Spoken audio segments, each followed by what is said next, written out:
बिस्मिल्लाहिर्रहमानिर्रहीम तुसी वेखदे पे हो NKK एनिमल्स टीवी ते मैं तुहाडा मेज़बान खालिद मिसाली। तमाम किसान वीरां ते सज्जन बेलियां नूं अस्सलाम वालेकुम। साडे बहुत सारे किसान वीरां ने एक सवाल पुछया कि उन्हां कोले जिहड़े जानवर ने डिलीवरी तो बाद बच्चा देण तो बाद सूण तो बाद 15-20 दिन हो गए ने, महीना हो गया उन्हां दे जानवरां दा दुੱਧ नहीं उतरदा पिया, दुੱਧ नहीं वधदा पिया। कोई अच्छा जिहा नुस्खा सानू दसो ते इंशाअल्लाह अज मैं उन्हां वीरां दी फरमाइश ते एक बड़ा अहम ते कारामद नुस्खा इंशाअल्लाह तुहाडे नाल शेयर करांगा। यह नुस्खा मेरे जाती तजर्बे दा निचोड़ ते बहुत बार आजमाया होया नुस्खा वा। मेरे किसान वीरो आ नुस्खा बेधड़क होकर इस्तेमाल करवाओ, इंशाअल्लाह तुहाडे डंगरां दा दुੱਧ टुरेगा। वीडियो शुरू करन तो पहले एक छोटी जी गुजारिश है, जेड़े दोस्त साडे चैनल ते फर्स्ट टाइम वीडियो वेखदे पे ने साडे चैनल नूं सबसक्राइब कर दिओ ते घंटी दा बटन भी बजा दिओ ताकि साडी आने वाली हर वीडियो दा नोटिफिकेशन तुहानूं आसानी रिसीव हो सके। किसान वीरो कापी पेंसिल चुको ते नुस्खा नोट करो। खुश्क अदरक जिन्हों तुसी सूंड भी कहंदे हो तुसी लेना 50 ग्राम, सफेद तिल जिहड़ा लेना 50 ग्राम, सफेद जीरा 50 ग्राम, सौंफ भी लेना 50 ग्राम, देसी घी तुहानूं चाहिदा होएगा 150 ग्राम ते गुड़ जिहड़ा ना वो भी 150 ग्राम। नुस्खे च इस्तेमाल होने वाली चीज़ां एक बारी फिर नोट कर लो।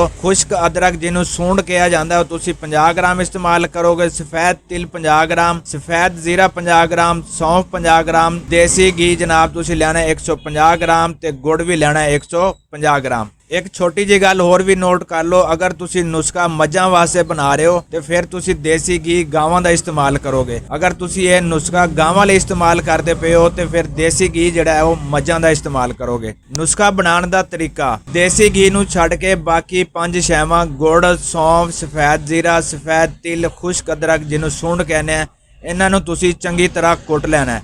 उस तो बाद देसी घी ਇਹਦੇ ਵਿੱਚ ਤੁਸੀਂ ਪਾ ਦਿਓਗੇ। ਇਹਨਾਂ ਸਾਰੀਆਂ ਸ਼ੈਵਾਂ ਨੂੰ ਚੰਗੀ ਤਰ੍ਹਾਂ ਤੁਸੀਂ ਮਿਕਸ ਕਰ ਦਿਓਗੇ। ਇਹ ਮੇਰੇ ਕਿਸਾਨ ਵੀਰਾਂ ਕੋਲ ਇੱਕ ਜਾਨਵਰ ਲਈ ਇੱਕ ਦਿਨ ਦੀ ਖੁਰਾਕ ਬਣ ਜਾਏਗੀ। ਇਹ ਖੁਰਾਕ ਤੁਸੀਂ ਕਿੰਨੇ ਦਿਨ ਇਸਤੇਮਾਲ ਕਰਵਾਉਣੀ ਹੈ? ਇਹ ਖੁਰਾਕ ਤੁਸੀਂ 3 ਦਿਨ ਇਸਤੇਮਾਲ ਕਰਵਾਓਗੇ। ਜਦੋਂ ਤੁਹਾਡਾ ਜਾਨਵਰ ਸ਼ਾਮ ਨੂੰ ਚਾਰਾ ਪਾਣੀ ਪੱਠੇ ਖਾ ਲੇ, ਬਿਲਕੁਲ ਵਿਹਲਾ ਹੋ ਜਾਏ, ਉਸ ਤੋਂ ਬਾਅਦ ਤੁਸੀਂ ਇਨਸ਼ਾਅੱਲਾ ਇਹ ਖੁਰਾਕ ਤੁਸੀਂ ਆਪਣੇ ਜਾਨਵਰ ਨੂੰ ਖਵਾ ਦੇਣੀ ਹੈ। 3 ਦਿਨ ਖਵਾਓਗੇ, 1 ਮਹੀਨੇ 'ਚ 3 ਵਾਰੀ ਤੁਸੀਂ ਇਸਤੇਮਾਲ ਕਰਵਾਉਣੀ ਹੈ ਤੇ ਉਦੋਂ ਤੱਕ ਇਸਤੇਮਾਲ ਕਰਵਾਉਣੀ ਹੈ ਜਦੋਂ तक तुहाडा जानवर दोबारा गब्बन नहीं हो जाता, दोबारा प्रैगनेंट नहीं हो जाता। जिदों ही तुहाडा जानवर प्रैगनेंट होंदा तुसी ये नुस्खा इस्तेमाल करवाना बंद कर दोगे। इंशाअल्लाह जी फिर मिलते हैं एक नवी वीडियो दे नाल। रब सोने दे हवाले।